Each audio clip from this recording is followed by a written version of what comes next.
On 11/11/2022, Pokémon drove grown men and women to tears. But the question is, why exactly did that day hit fans so hard? So let's look back and unpack why what happened.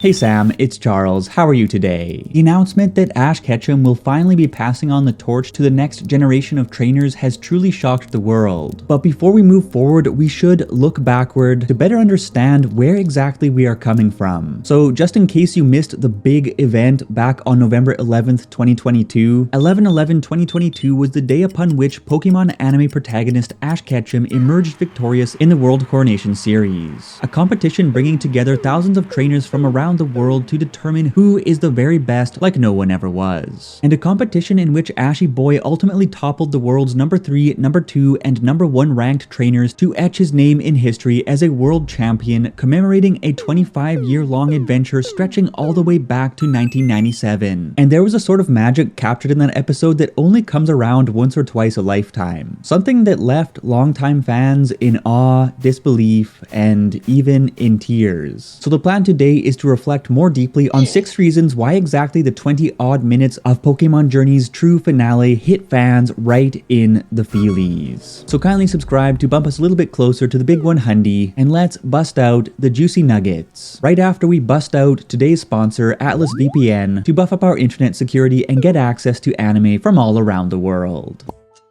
Are you tired of watching your favorite anime months after release in Japan? Are you a little freaked out that your university is tracking the terabytes upon terabytes of the videos that are gobbling up your dorm room's bandwidth? Well, there is no need to worry because Atlas VPN has your back. With the most affordable online protection around at just $170 a month and a 30-day money-back guarantee, you will be able to evade geoblocks to watch your favorite movies and TV shows from around the world. Rest easy knowing that internet service providers, employers, schools, and your mom will not be able to see what you are looking at online, block malicious links, ads, and trackers, and receive notifications when someone is trying to jack your data, save cash on online subscriptions, airlines, hotels, etc., and do it all across unlimited devices with a single subscription. Personally, I zip around a fair bit, so whether I am in Japan, Taiwan, or Canada, I especially love being able to get around those pesky geoblocks that prevent me from watching the anime I love. And I sure don't mind keeping my Google searches under wraps while I'm at it. So hit the Christmas deal linked in the description below to enjoy a private Christmas and a safe new year with Atlas VPN Premium at just $170 a month plus 6 months free with a 30-day money-back guarantee. That's $1.70 per month plus 6 months free with a 30-day money-back guarantee for secure private internet browsing and access to content all around the globe when you click the link below to snag Atlas VPN's limited time Christmas deal. Well, enjoy it.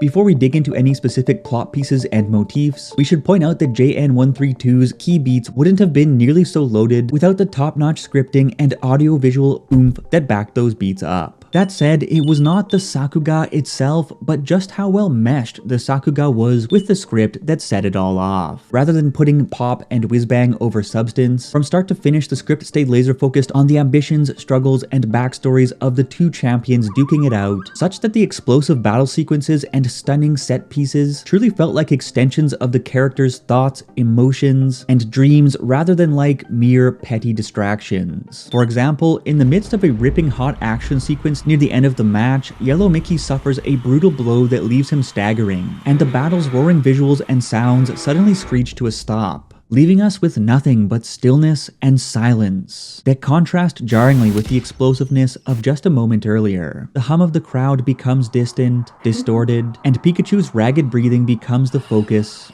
of everything. As Pikachu increasingly struggles to draw breath, swaying unsteadily as his vision begins to blur, the stadium is overtaken by a wave of tension so thick you could grab onto it. We can feel Ash's desperation as victory slips away from him. The match's thousands of spectators, both fictional and real, melt into little more than a wall of saucer eyes and apprehension. All of us practically sinking into those uneven breaths, wondering what is about to happen. And then, Pikachu collapses into the darkness, only to awaken into a vision that the bards will sing of for years to come.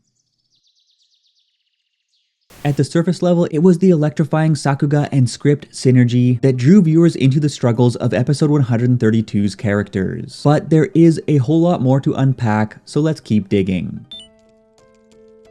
We now begin to move towards why this episode was not fantastic just on its own merits, but why it was especially significant to older fans, primarily because of the obvious and less obvious connections to the past. So, starting with the obvious, Pokémon Journeys had made a name on bringing locations and characters from Ash's previous adventures back into the show, and this episode was the culmination of that mission, bringing back characters who hadn't been seen for 100 or even 1,000 episodes, and making history as the very first episode since the 133rd episode of Advanced Generation way back on June 30th, 2005, when there were far fewer characters, to have every main character in existence at the time of the episode's airing make a physical appearance in the episode. Misty, Brock, Tracy, Max, May, Dawn, Silent, Iris, Serena, Clement, Bonnie, the Alola Gang, Chloe, Go, every signature Ash Ketchum companion dating back to 1997 was supporting him either from inside the stadium or afar, showing us that far away though most of Ash's friends may be, those bonds that tie Ash to his friends and us to our younger years are far from broken. So the return of everyone who has made these adventures over the years so memorable was another piece to the enormous emotional payoff puzzle. And on the note of friends rooting for friends,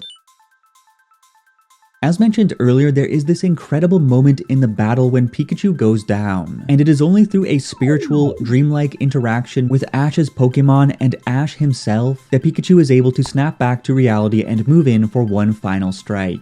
This segment was enough to give any longtime fan the chills, if not the spills, and it cut no corners as the first episode since episode 13 of the original series, 1,204 episodes prior, in which all of Ash's Pokemon in existence at the point of airing made an appearance. Having not just every human friend supporting Ash, but also every pocket monster friend supporting Pikachu was a brilliant stroke that succinctly brought the entire adventure together into one big celebration of Pokemon anime history. And moreover, during Pikachu's time in the Void, we encountered long-lost Pokemon including Primeape and, yes, even Butterfree and Pidgeot, with everyone coming together to lift Pikachu back to his feet, giving him the strength necessary for the final strike to end all final strikes, and giving us the moment that drove grown men and women to tears and quote-unquote broke the internet.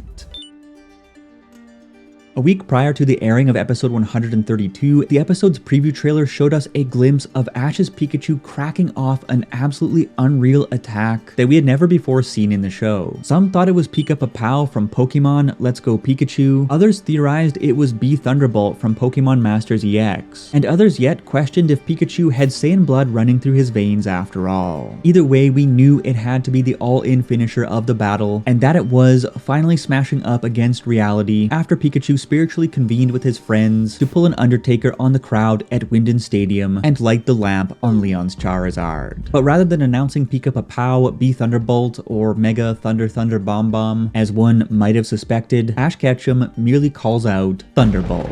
Nothing fancy, but perfectly fitting and perfectly layered with meaning, as this supercharged Thunderbolt, so powerful that it generated black whips of electricity and flashes of color, wasn't just the physical manifestation of Pikachu's grit, power, and determination, but also of his deep friendship with Ash and every single one of Ash's Pokemon who Pikachu has interacted with over the past 25 years. That is to say that all the power of all those unshakable friendships that lifted Pikachu out of the void of defeat was concentrated completely into this single Thunderbolt. Like the one final show-stopping firecracker at the end of a brilliant fireworks show that pulls the whole spectacle together. And the whole spectacle, in this case, amounted to decades of adventures, unforgettable friendships, and unbreakable bonds that have inspired millions of people around the world, all condensed into that flashing yellow, black, and rainbow-colored rocket blast of a finisher. As a symbol of how far Ash, Pikachu, and company have come since 1997, and how far we as viewers have come in our own lives for as long as we have been tuned into the show, it's no wonder that the Thunderbolt of all Thunderbolts gave everyone the shivers. And to me, the Super Thunderbolt, the culmination of Ash and Pikachu Pikachu's journey contains one simple but powerful lesson. When you give your everything, when you never ever give up despite your failures, and you power forward with the best of friends at your back, you truly do become capable of bending even your wildest dreams into reality. The World Championship ending thunderbolt that brought so many to tears is the symbolic pinnacle of Ash and Pikachu's adventure, of every friendship with every human and every Pokemon along the way, and the absolute culmination of 25 years of trying, and trying some more. But there is more to talk about, so let's talk about it. Ever since Pokémon Journeys episode 132 aired, I've been thinking about why exactly this episode struck me so deeply as a grown man who is actually quite far detached from the childhood in which I started watching the anime. So today I have tried to shed light on some of the specific ingredients that contributed to why the episode was so special to so many people, to highlight the reasons why the word of Ash's victory started trending across YouTube, Twitter, the web, and from mouth to ear among families and friends around the world. Why it brought so many tears to so many eyes and so many raw, beaming smiles to so many faces. And to try and piece together why it seems to have hit older fans especially hard. I think that one of the true joys of Pokemon is that it is very much a cross-generational phenomenon, and more specifically that the anime from its very first episode has always been structured as a family experience rather than just a kid's experience, with Ash positioned as the unaging, timeless, relatable protagonist,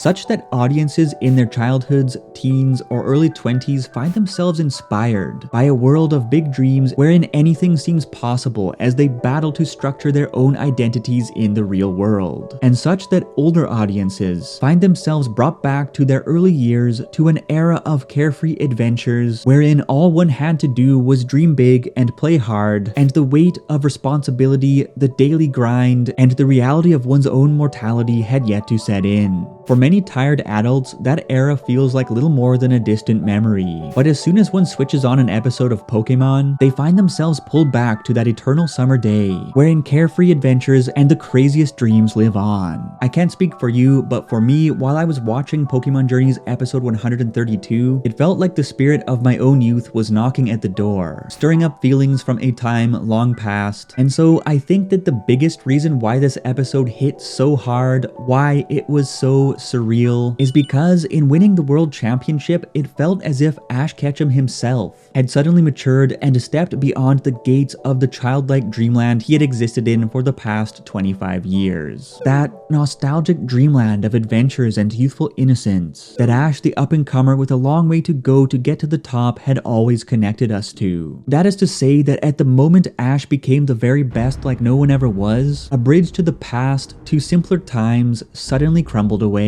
So, on one hand, I was delighted to see Ash win the big one and grow up, in a sense, but as much as it was a moment of true triumph, there was also something bittersweet, or perhaps even uncomfortable about the victory. Like the feeling of walking out of the sheltered university life into the enabling but unforgiving working world, or like the feeling of achieving something big but not knowing what comes next, or like the feeling of stepping up to become the man of the house, or, in other words, like the feeling of growing up. Ash Ketchum's adventure will continue, even if we ourselves will only get to see 11 more episodes worth of those adventures. But by achieving something so grand as winning the World Championship, he has transformed in such a way that he can never go back to the days of adventuring around as a nobody with nothing but a big dream and the desire to make something out of himself. Because he has made something out of himself. He is now a different person. And while he may not physically age, he has grown up.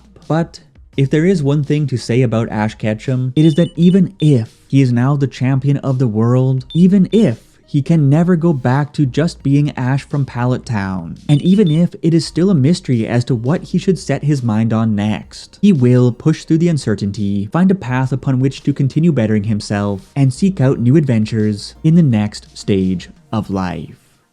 And so should we. But how about you? Did Pokémon Journeys episode 132 make you cry like a baby go-goat? Did it make you reflect on your own youth, whether that youth be long gone or you are now in the midst of all the fun? And has Ash Ketchum, growing up in a sense, inspired you to push onward to the next big thing? I'm curious what you think, and as always, let's chat.